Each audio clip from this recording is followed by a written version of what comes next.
Owen? Here. Yusuf Abramson? Here. Justin? Here.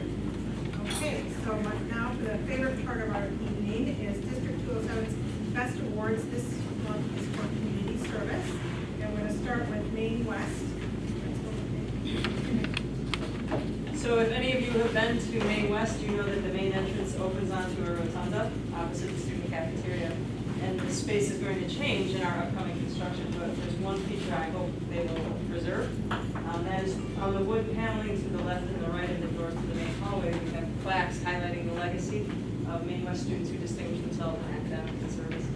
And then on the left side, we have a command that says, "Enter to learn, go forth to serve." Did you guys ever look at that? Have you ever seen it? Well, you know, it's funny because I never knew whose voice that was. It's just this command from on high. But even if you never saw it, it's clear to me that you embody it. So after meeting with you, I have a feeling that you will continue to serve long after you go forth. So Kenzie and Lacey are sharing this honor tonight because when I asked my staff for nominees, everyone who responded gave me both names, and no one could think of a sensible way to separate them. Together, Kenzie and Lacey have made a permanent mark on Maine West by leading the way as we adopted Link Crew to be an enduring part of our school experience. Mr. Albrecht described how they helped bring Link Crew about. Both Kenzie and Lacey truly model the idea of service over self for all our students.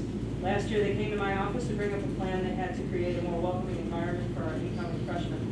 They had reflected back to their first year at Maine West, and they knew that we could improve the transition for our students if we created a mentor system, wherein juniors and seniors would work with small groups of freshmen to help them transition to West and learn about the culture of being a warrior. Their hard work followed their good idea, as staff and students this year have spent hours on the details necessary to make their vision for school improvement a concrete reality. Teachers who know one or both girls applauded the choice to make Kenzie and Lacey student leaders for Link Crew. As Mr. Reuter said, "When I found out Kenzie was one of the top students in charge of Link Crew, I said to myself, perfect. If Link Crew is about spreading positivity throughout the school, they certainly chose the right person to help you through." Mr. Ellison shared that he knew of Lacey's sincere desire to serve through working with her on her college essay, in which she discovered that this is what I was good at, this is what I loved, this is what I was made for. And he noted, "I cannot think of a more fitting recipient for this award." The teachers reacted that way because Kenzie and Lacey model service in their day-to-day as much as in their projects and activities. Ms. Riken shared that when she forgets to clap for others, Kenzie just starts the clapping or high fives her classmates to thank them for their contributions. Mr. Samita attributed a lot of his physics class's participation in Spirit Days to Lacey's influence, as she started conversations with kids about what they would wear for dress-up days, encouraged their creativity, and high-fived those who bought in. From one day to the next, Mr. Samita figures the number of students dressing up doubled due to Lacey's influence alone. Virtually every teacher I asked shared their observations of ways in which Kenzie and Lacey both enhanced the experience in the classroom for all. When we think about how many students they connect to collectively over the course of a single day, we see that service isn't a series of disconnected episodes for them. It's a daily, constant commitment woven through everything they do. So when I met with the girls themselves, they both credited their parents for modeling an ethic of care and duty, and for bringing them along to their own commitments and setting an early example. They are the dynamic duo and have been since second grade. Kenzie and Lacey started their commitment to service through student council in middle school and never stopped. The Des Plaines Youth Commission and the Des Plaines Community Foundation provided platforms for them, and they did the rest. From tutoring to making cards to go with Thanksgiving meals to launching the youth empowerment seminars, which just happened this weekend, right? Mm-hmm. Kenzie and Lacey share the goal of getting people involved to enjoy the experiences that are here for them if they go and get it. And go and get it, these two did, and will, as both profess determination to work for whatever community they're in education and not-for-profit work. Kenzie and Lacey spoke of overcoming discouragement through other people's investment, highlighting the virtuous cycle that starts when we give to others. This is how I know their work, especially with Link Crew, will sustain itself. It was born out of a sense of continuity and contribution. We had siblings here, but not everyone has that, Lacey and Kenzie told me. Link Crew can fill that role. Their most desired Maine West moment, apart from a senior prank that won't get us in trouble, that the current freshmen feel the zeal for being Link Crew leaders too. The command at the main entrance speaks to learning and service, but it misses one element that's crucial to appreciating Lacey Argus and Kenzie Reeves. When they cross the stage in May to go forth, we will commemorate what they have learned, but most of all, we will thank them. They entered to learn, but also through their service to teach. We are grateful. On behalf of the Maine West High School faculty and staff, I'm thrilled to present this honor for community service to Lacey and Lindsay Reed, who truly represent 207 Best.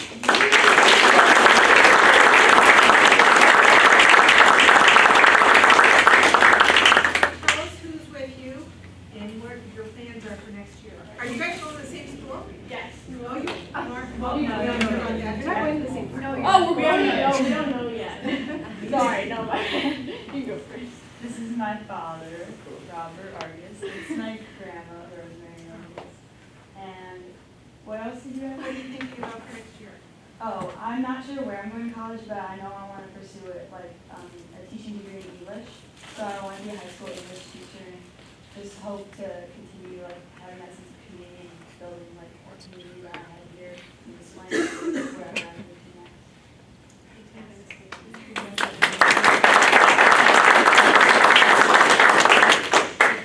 So this is my dad, Chad Reeves, my nana, and my mother.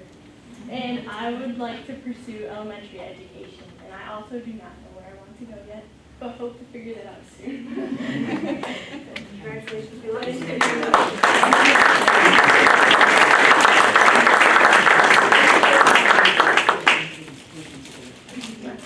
And ladies, Principal Preston. Hi, everybody. I'm very pleased to introduce Isabella Garcia as our 207's Best from Maine East. Isabella, as she is better known in the halls of Maine East, has consistently over the past 3+ years been enrolled in a very respectful, very rigorous program of accelerated AP and dual credit courses. Dual credit specifically, this year she's taking CNA, which is Certified Nursing Assistant course, for which she's going to earn 7 hours of college credit. She's also taking medical terminology, for which she's going to earn another 3 hours of credit. A bunch of other AP stuff. Additionally, she's a PE leader for these past 2 years, 4-year member of the Orchestra program. She's a leader in our All-In Choir, and I'll talk about that in a moment. She's also a member of National Honor Society, Triumph Music Honor Society, and has been a member very actively of our Responsible Technology Crew, which is a group that Mike Bender, one of our deans, Chris Peters, and the other leaders, we kind of do the road show for elementary schools in terms of trying to help the younger kids start to figure out about what to do and what not to do with technology. When I ask for nominations for 207's Best, you know, I always get quite a few things back, usually from sort of the suspected individuals. I think it was different this time, was a different group of people that I very much, the folks that I respect out of the many in the building, but when they talk, I listen, because every one of these teachers is somebody that's actively busy. They do great work in the classroom. They do a lot to empower kids outside the classroom.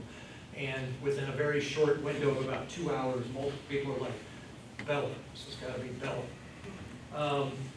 I think when I think about her, she had a mantra. You know, we talk about thinking globally and acting locally.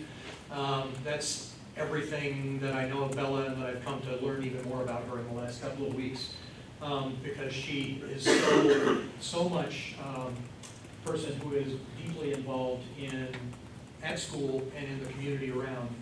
And I think she bridges a lot of times, for a category I talk about, students who lead by example, students who lead by command. And I think she is that sort of rare mix of somebody who is able to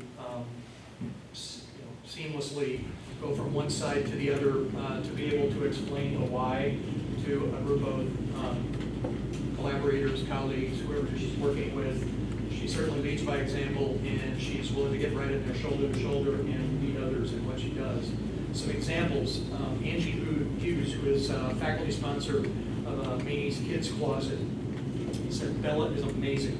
Volunteered hours and hours of her own time to help Kids Closet, where she sorted clothes, helped with advertising, reading posters, pushed the clothes cart around during the free periods, spent multiple hours during work in the basement with me over spring break last year. She's extremely motivated, organized, and a natural leader. She's one of the most caring, genuine students that I've ever met.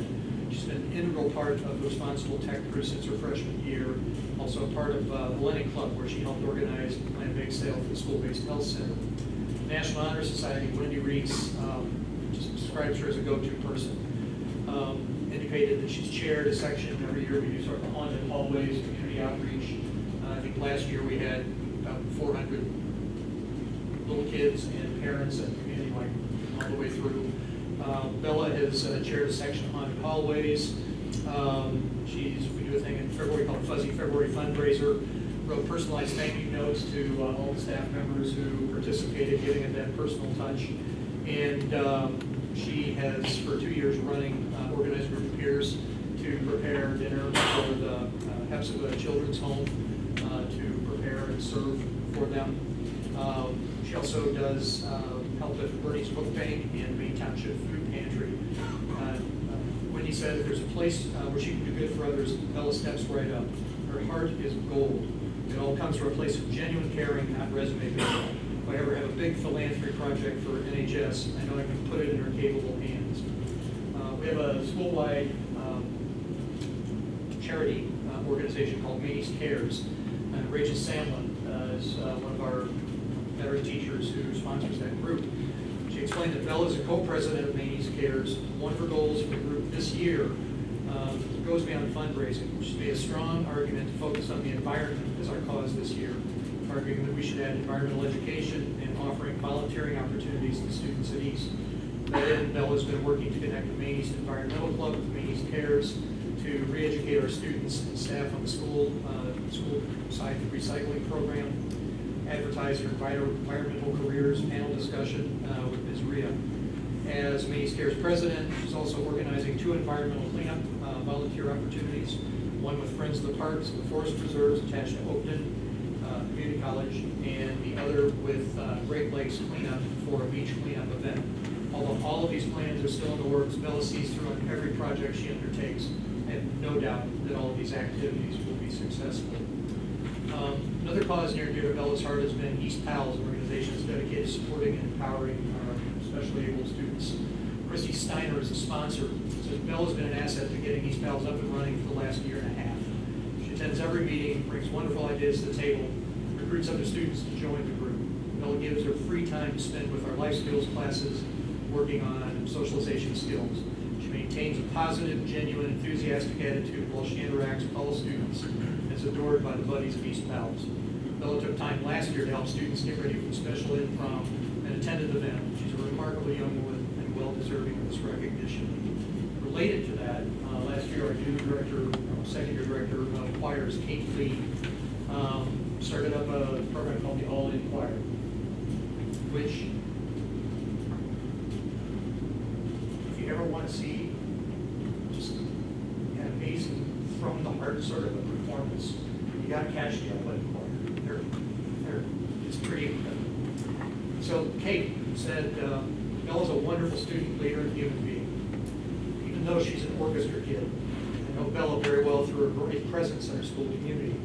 I've seen her helping students get ready for East Pals prom, running a fundraiser for Maine East Cares and Lena's, just saying a friendly hello to everyone she meets.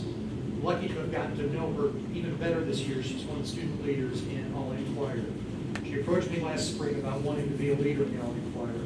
This year has presented many new challenges, the largest being that we went from having 7 students to 14 life skills students and 8 multi-need students in the group. Each leader has had to step up and quickly learn to interact and work with their new peers. Bella jumped in with grace, patience, and a persevering energy. We have a student who's blind and partially deaf. While other students, and even I, did not know how to be inclusive of him initially, Bella was the first one to lovingly encourage him to sing and dance alone. She understands that the heart of All In Choir is not the leadership opportunity, resume builder, or service project. It's about the connections and friendships made with peers, finding more similarities and differences, learning from and with each other. These are life skills that I know she's confident and eager to take with her beyond Maine East. And then finally was just a summary that 2 of our PE teachers, leaders in the program, Teresa Bonifazi and John Collegia, sort of collaborated and wrote. I think this is a great summary. Bella is one of the most selfless students in the school. Our experiences with her last year in junior leader class cemented our belief. During the school day, she led a group of leaders to Cafe on Block days to promote the Kids Closet initiative. She taught her fellow leaders how to approach others and encourage students in need to take advantage of the Kids Closet. Her demeanor was welcoming and supportive to all students with whom she interacted. In addition, she was typically one of the first students in class to volunteer her time to assist with blood drive. Bella has a heart that is 100% for others. When her goodness spreads, the ripple effect is astounding.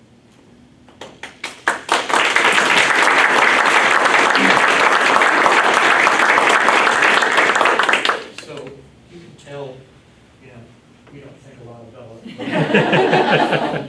Just, again, everybody knows her. She's always up to step in and say, how can I help? And no doubt going to have a bright future ahead of her. Thank you. Congratulations. So,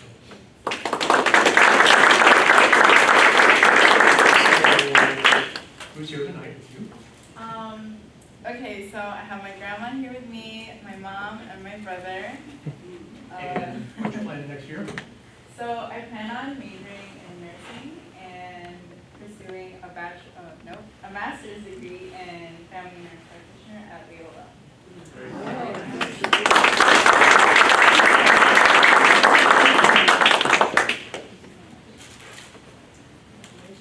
Okay, Maine South, Principal Collins. All right, Maine South recipient for 207's Best this month is Charlotte Geyer.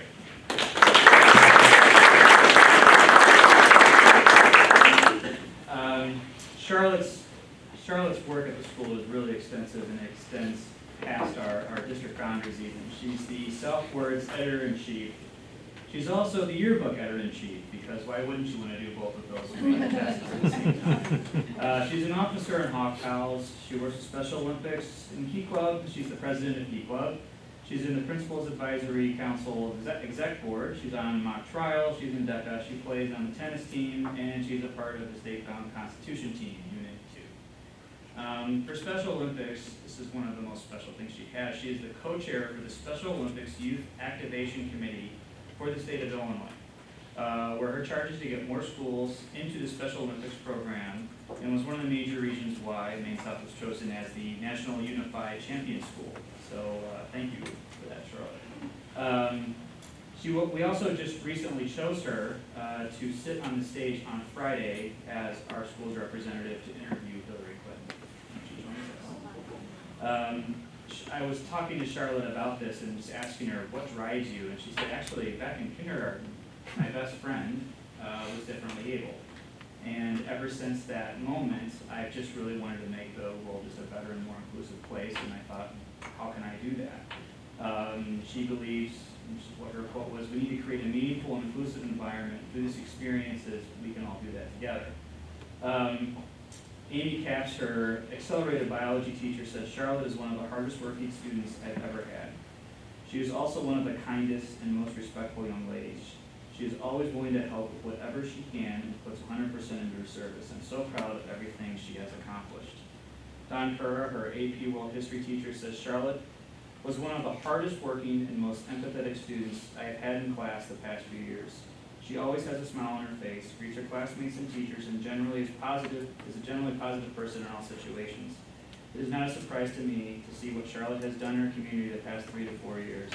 She is a great example of what it means to be a Hawk and demonstrates Hawk pride in all that she does. Monica Langdon, her accelerated chemistry teacher, says Charlotte is one of the most caring students I have ever met.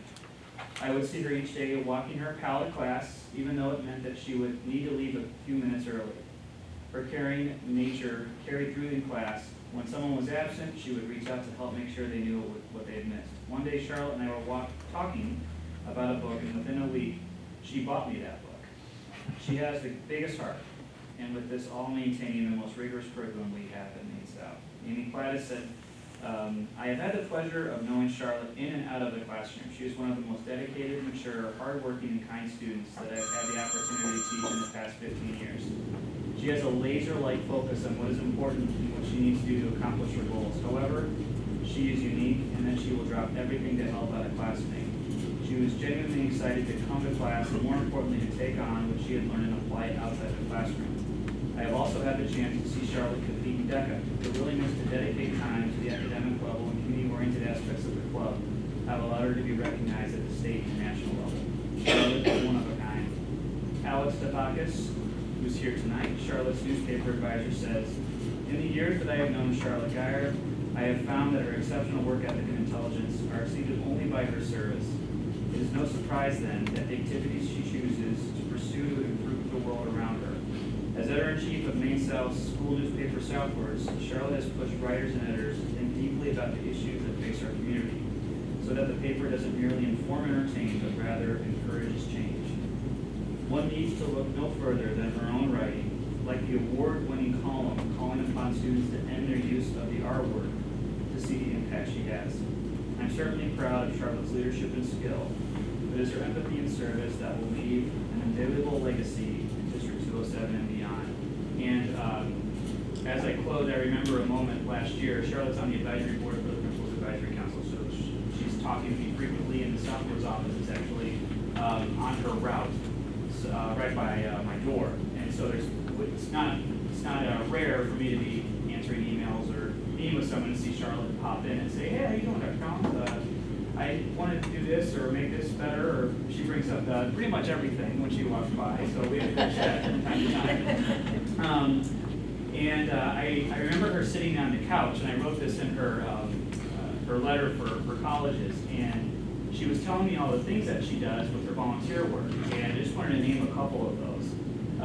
She volunteers at the Have Dreams Autism Center. She goes there multiple times a week to do after-school programs and adult programs, on top of everything else that she does. So it's not just once a month, it's multiple times a week. She volunteers at Avenues to Independence, a semi-independent living center for adults with disabilities. She also volunteers at St. Paul and teaches CCD, and over the summer, she is a counselor at Camp SOAR, a camp for students with special needs.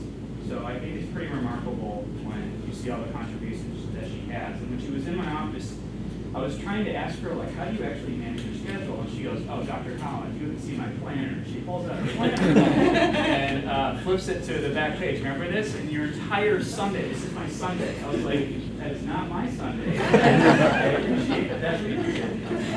And I know I speak on behalf of everybody at the school and the district, and we could not be more proud of you.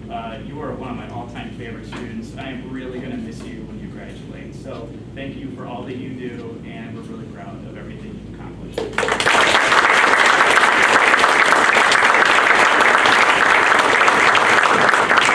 Charlotte, why don't you stand and tell us who's with you tonight? My mom, my sister, my dad, and then I guess Mr. Spiegel and Mr. Satakis. I don't know if they're here for the board meeting or for me. I'm definitely here for you. I've never seen him here before. And what are you doing next year, and what do you hope to study? I'm looking East Coast for college. I've got like a bunch of colleges on my radar, though. We'll see. But I'm hoping to major in journalism and business, and then hopefully go into special ed law after. Wow.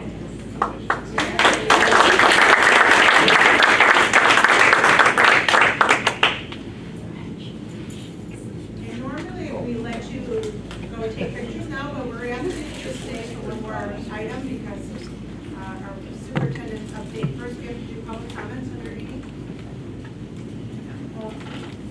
Hi, I just would like to say that the Des Plaines Community Foundation offers 5 college scholarships of $1,500 each. And so you can find the information from your counselors or on our website. So, we would be happy if you would be applying. Thank you. Thank you. Nice to see you again. Okay, update from the superintendent. Just very quickly, and I want to keep the students in here. And a couple of things. First of all, just the career paths that you all are on. It's remarkable. I think indicative of the award tonight. They're all really service-based. And frankly, Charlotte, if you want to come back and be a special education teacher for us, we'd be happy to have you back in some capacity or a leader.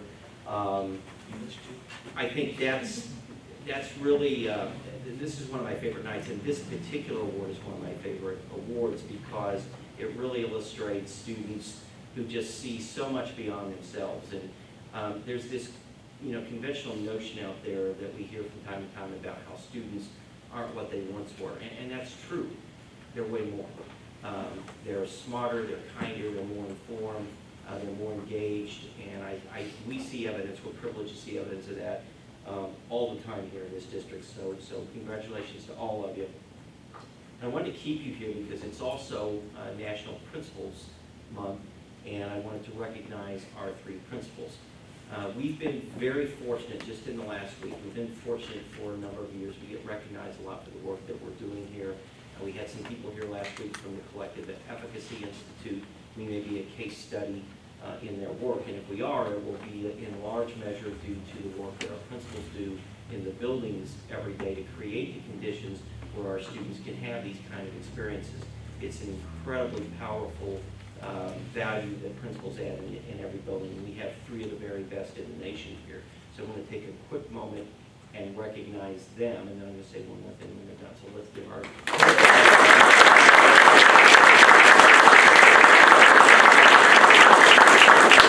And then finally, I want to recognize Maine South, although this could be said of all of our buildings, but they were recognized last week as one of the nation's Blue Ribbon schools. So Maine South has a very prestigious, I think about 350 schools in that entire nation were recognized, and Maine South is one of those, so recognized as one of the top schools in America. So really, really wonderful award. I think the school will be recognized in DC, so Ben and Maine South community, really, really well done. Let's give it up.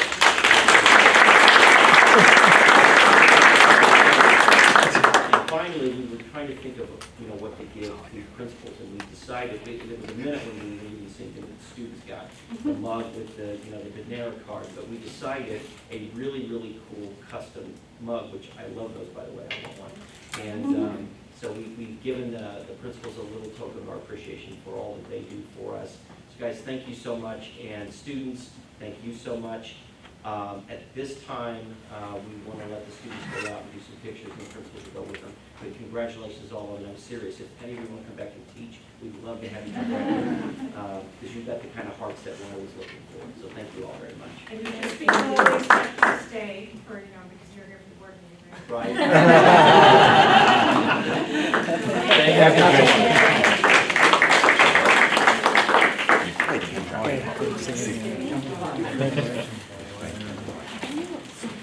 One of her many, many awards, I'm sure.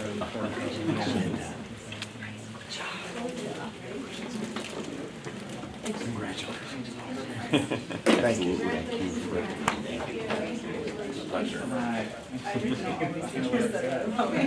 go ahead. I really had no idea. Updates for the board members.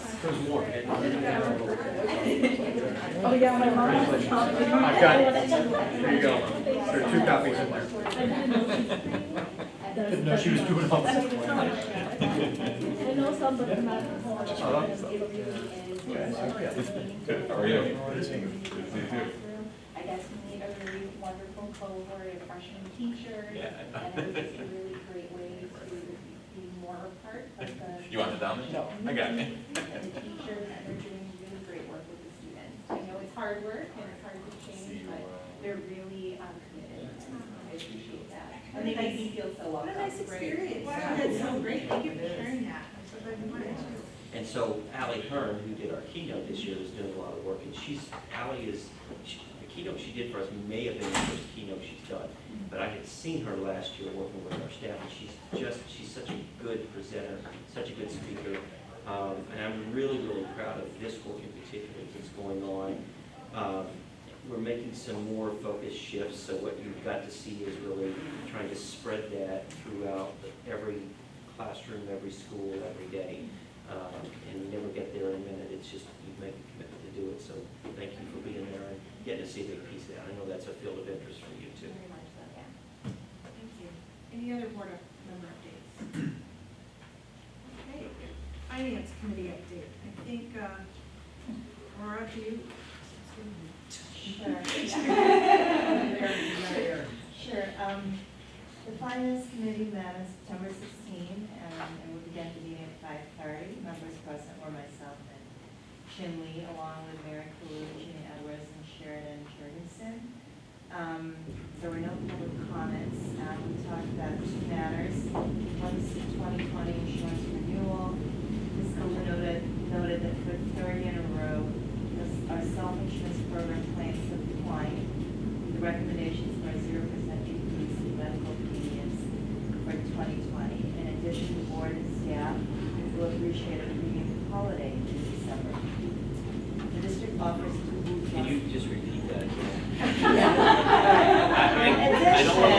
I don't want to let that fly by. Yeah. Because what, the two things you just said, I mean, there are going to be a million meetings like this across America in private and public sector, and those sentences are rarely, if ever, going to be said. And it's the third holiday, is that correct? Yep. Yeah. So the district offers 2 Blue Cross Blue Shield HMO plans and 2 PO plans, one being a high deductible plan. Annual renewal takes effect January 1st, and the employee coverage starts on the employment start date. Dental PPO insurance renewal increased by 4.2%, while dental HMO will remain flat. The second item that we discussed was the 2020 audit. Sheridan Ferguson, partner with Peter Casella, gave an overview of the 2019 audit, noting the audit went very well and everything was ready and available when they arrived, which we don't, we expect every time school is involved in any of the matters. So Ms. Ferguson credited Ms. Blue and her staff with preparation. There were no new standards to affect the audit report, no disagreements with management, and no uncorrected misstatements. The audit report had an unmodified opinion, which is the best opinion under accounting standards. The audit team spent a lot of time with internal controls, looking at the higher risk areas, receipts, disbursements, payroll, grants, and financial reporting in general. We also look at policies and procedures and the people within the processing to be sure they are following procedures. They found that internal controls were good. The district's fund financial statements show cash reserves, the operating funds of 10-13 months. The net change in all funds was $8 million, the majority of that from the education fund. The tort fund was over budget by $140,000, and capital projects was over by $1.5 million, which is typical for this fund and ongoing construction projects. The single audit had one small finding that an expenditure did not have proper approval. The finding resulted in management letter. Ms. Jurgensen added that audit went very well. Ms. Jurgensen added the audit went very well. Ms. Blue recommends reading the management discussion and analysis, which is a summary of what happened during the year and the notes of the financial statement, which gives a good idea of the practices the district implements from an accounting standard. The audit will go to the full board for approval tonight, and the annual financial report will be filed with the state by October 15th. The AFR calculates the financial profile of the district within a 1-4 range. The district can receive the last rating of 4. There will be no further business, meeting adjourned at 5:49. Yes. And again, I want to reiterate, Mary, thank you so much for what you've done, because of how organized you are, how planned everything is, and your controls and finances and good Great. Okay, education committee. Yes. The education committee met on September 24th. We discussed 3 topics really. First, new course proposals and course name changes, assistant superintendent curriculum innovation. Mr. Sean Messmer went over some new course proposals and course name changes for the 2020 to 2021 school year. They're Math 2, Math 2 Construction, Transitional Math, Quantitative Literacy, and ENA 105, which is basic, I think that's basic nurse assistant. These are going to be presented tonight for second reading. We requested a waiver of the first reading because these are replacement courses, and in the case of the ENA class, we'll be able to get it accomplished within the regular curriculum this year. There's no increase in full-time equivalent will be needed to teach these courses. We then discussed weighted grade discussion. There was no decisions on this. Mr. Messmer spoke about the history of weighted credit, its relationship to academic achievement, and in the context of GPA. Mr. Messmer outlined the impediments the current structure of weighted credit presents to the current and future goals of the district, and informed the committee that discussions are being had on the elimination of weighted credit or changing the way that weighted credit is awarded. just want to reiterate, it's just a discussion right now, just to start the discussion, and there's a lot to talk about, a lot of education that we need to go on. As the movement to providing a personal education and curriculum based on skill building that meets the individual needs of every student continues, as well as the desire to encourage students to more deeply explore careers, this conversation has become prominent among building and district leadership. So we're going to be hearing more about that. Finally, we discussed a new policy, 131.